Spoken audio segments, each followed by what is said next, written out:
Hello, everyone. My name is John, and I'm here with Denis to discuss BPM models. The subject area we're focusing on is on COVID-19, and what we'd like to do is show the conventional BPM models of DMN and BPMN, and then introduce integration with PMML, CQL, and knowledge models. Now, many of us have been familiar with COVID-19 over the last 3 or 4 months. And there's a long history of coronavirus causing pandemics, but it's causing a lot of devastation around the world. And it's a topic that BPMN is interested in with its focus on developing care models. And I think on the next screen, we can see what the global impact has been with probably over 500,000 people affected by, killed by it, and they say 9 or more million cases. And so we have 3 goals today. We have PMML, CQL, and knowledge models as new additions, and we would like to introduce show how these are integrated with other BPMN models. Try and provide separation of concerns for best practices, and then showcase the art of the possible related to COVID-19 examples. And so when dealing with a critical situation as we are with this pandemic, there's certain features that you want to have. You want to have knowledge models, decision models, and course of action models that are unambiguous, and they need to be unambiguous because you're trying to communicate accurately knowledge that is critical to patient care. These artifacts should be both human consumable and machine automatable, and then you want something which is rapidly modifiable and deployable because the knowledge is changing dynamically. Thank you, John. So I'm pulling a page out of the dictionary of Bo Dagnall and Shane McNamee here. Let me talk about the automation architecture. So the whole idea is to take the BPM plus trifecta, the triple crown of BPMN, CMMN, and DMN, and what we're looking at is to put these in containers so that we have this microservice architecture and it expose these services via APIs based on a standard called the Open API Initiative Standard, so that they're readily reusable in many different contexts. And so what we're doing now is across BPMN, DMN, and CMMN, we're introducing predictive model that are based on PMML, which is another standard that we'll demo and present across. And then we also introduce the HL7 stack of standards into there, where we have FHIR data and we have CQL measures and exposing these API via the CDS hook. So that gives us a fully integrated environment where we have the BPMN, CMMN, and DMN package augmented with predictive models, clinical measure models, and all available on a CDS hook based on FHIR data. So our goal today is to introduce a little bit of best practice, if you want, in terms of separation of concerns. So we want to look at different aspects, for example, the notion of decision support, where the system is providing information about what should I do.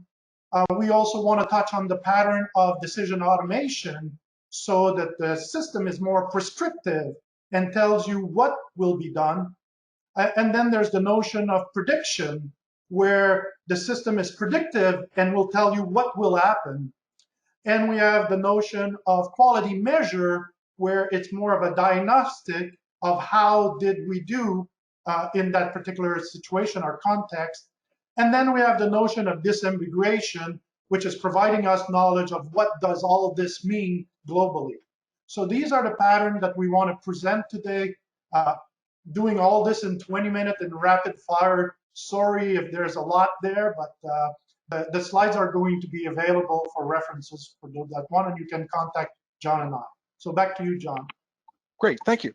All of us are familiar with the standard BPMN plus tools of DMN and BPMN, and they basically, as Denis pointed out, serve different functions. For DMN, what you're trying to do is program a decision model, and when you do it, it goes to a user, and the user decides what they're going to do with it. So it's basically, it's a standalone sort of thing.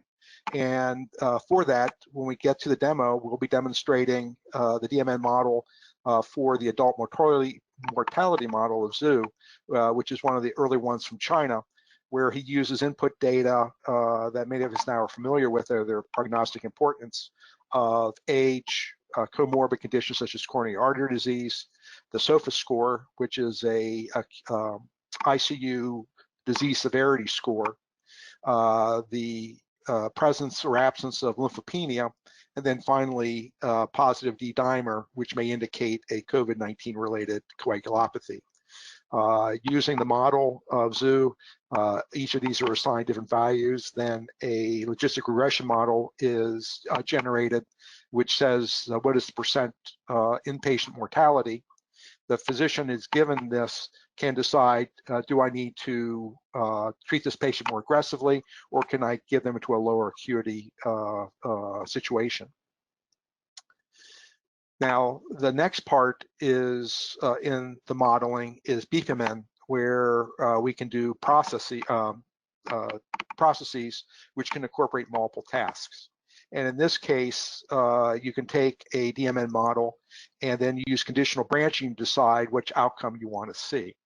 And so if we go to this one, which will illustrate, is one from the World Health Organization, which basically deals, on the left, we have the DMN model, which relates to a person who has had an exposure, but who is asymptomatic and is currently isolated. And this is relatively simplistic in our current understanding.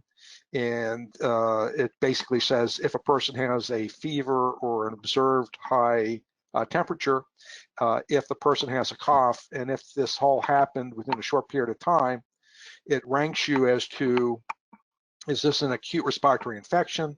Is it something that may be more subacute or chronic, or you don't really have anything that's relevant at this point? And based upon the results of the DMN model, it branches and then gives you a course of action to take. So I believe, Denis, that was the demo time.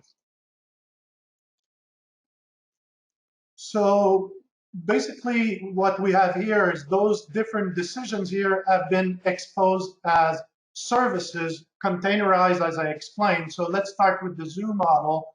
I can go here and consume this service via REST API, Open API, but we're just going to use a auto-generated form to the service to consume the service and show it's working as a recommendation to the practitioner.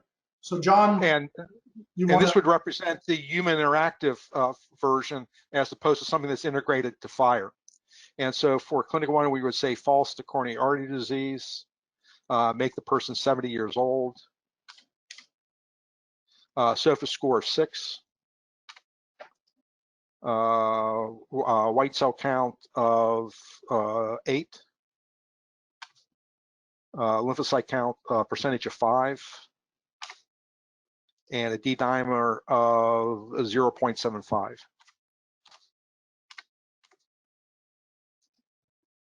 And so when you execute that, we get our results, and it tells us what the absolute lymphocyte count is, and it gives you the percentage of mortality, in this case, predicted by it as being 96%. So, and that's, we can understand that because a person is relatively old, they have lymphopenia, they have a slightly elevated D-dimer, and so that puts them into the risk categories according to this model.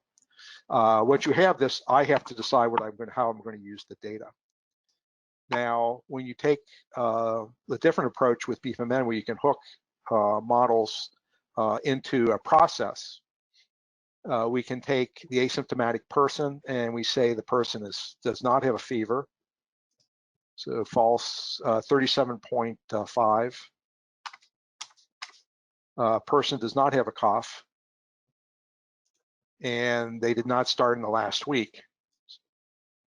And so if we run this, we would see the person is in the category where there is really no evidence of acute respiratory infection, and they're counseled to continue their isolation, and if anything new appears, to contact their doctor. And so this basically takes us through a BPMN, which can integrate DMN into a process. Yeah. And what's important is all this is a containerized microservice that can be invoked by any application, any web page, any environment. So this is a self-contained element. So these COVID example we're showing now are readily available and are running. We have many more of these that can be consumed directly from the technology. So let me continue from here. So the next element we want to show our demo is the use of prediction with PMML. PMML is the Predictive Model Markup Language and is a standard from a group that's called the Data Mining Group. So it's an open standard, just like BPMN, CMMN, and DMNs are open standards. And PMML allows you to make prediction. So for this particular COVID example we did here, we made models of prediction of the risk of transmission when within a plane traveling. We prepared a lot of this work in light of doing the demo in March, which is before this hit us a lot, and now COVID seems to be quite running. So we based this work on evidence from a paper from Olson, and we made prediction as to this, and this is done in a PMML model. So I can switch here to my library and go and use the risk of transmission on a plane. Again, very simple.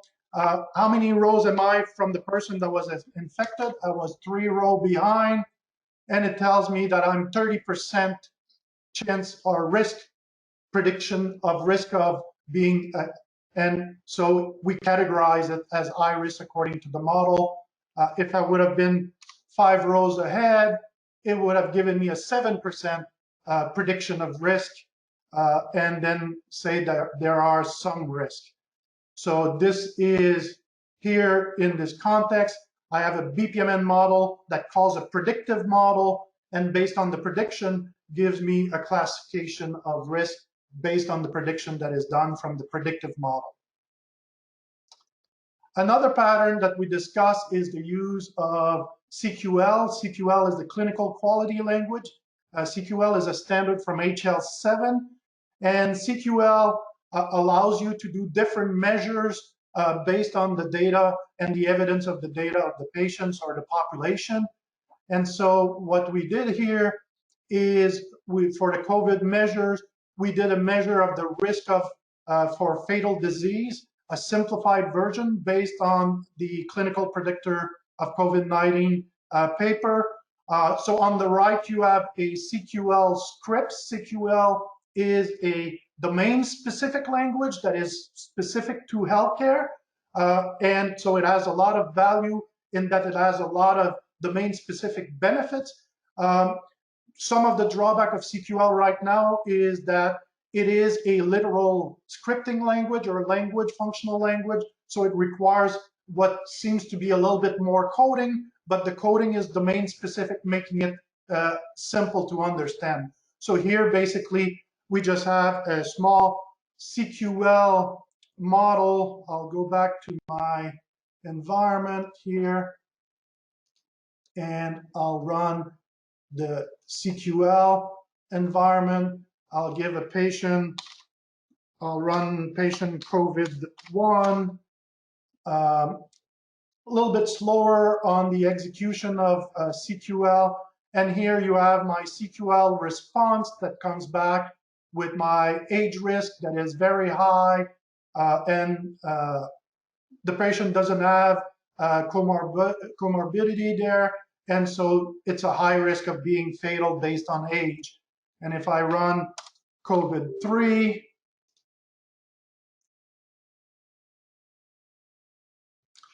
then you see that the patient has a high risk again, based on age. So let me run COVID-4, just so we can see something different.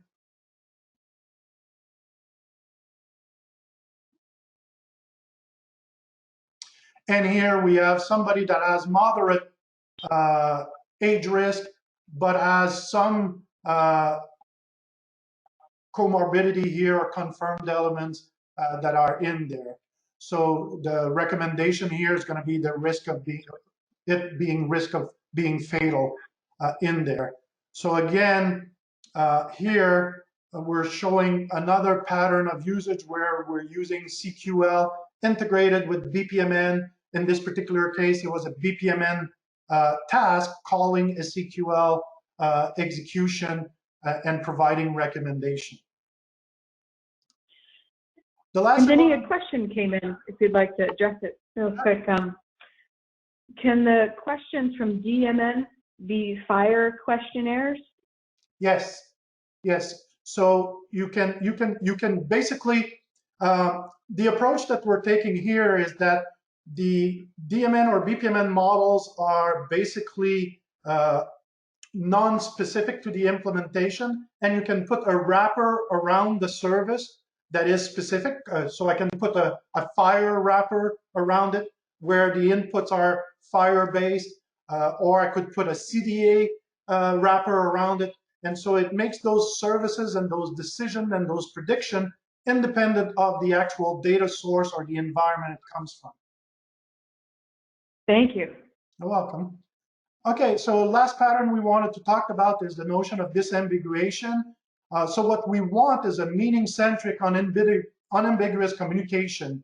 And to do this expression of the meaning, we promote the use of vocabularies that are containing exact meaning, concept map that express the global knowledge around the notion of business or deontic rules that specify what's obligated and permitted, and the logical information structure that makes us relate this to actual IT systems. So this knowledge model type of artifact provide us a very semantically rich common business language, or in this case, clear language. So for this particular example, we took a paper that was published, the guidelines for managing adults with coronavirus disease.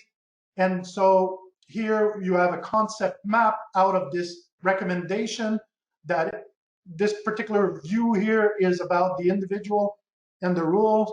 And so when I go into the actual system, here you can see I have my recommendations that are provided, and you can see here I'm using a structured language that is based on a standard that is SVBR.